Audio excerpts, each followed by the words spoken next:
Chers amis, mardi 18 septembre, dans le cadre de la commission parlementaire mixte Union européenne-Islande, je me suis rendu à Reykjavik pour rencontrer le ministre des Affaires étrangères, M. Thordarson, et les députés islandais.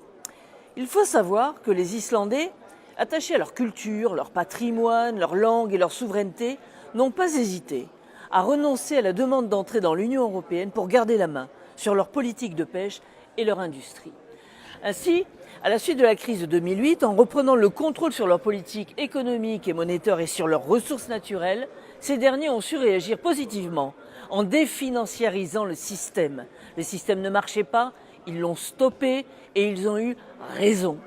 Alors qu'ici, l'Union européenne a pris le parti de renflouer les banques avec l'argent public, que le contribuable a payé le prix fort et que le système continue.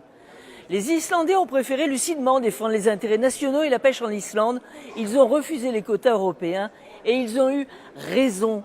Alors qu'ici, on applique à nos pêcheurs, nos agriculteurs et nos éleveurs des quotas et des mesures qui tendent à la disparition de nos métiers, de notre autosuffisance alimentaire et que le GEFTA, le TAFTA, le CETA et autres accords de libre-échange cumulés achèvent ces filières d'exception.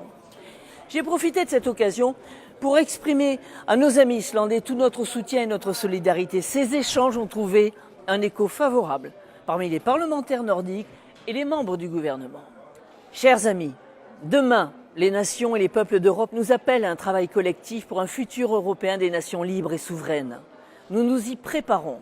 Mai 2019, les échéances européennes vont porter la voix de ces femmes et de ces hommes qui défendent un autre modèle économique, leur souveraineté et leur identité. Et ils ont raison. À bientôt.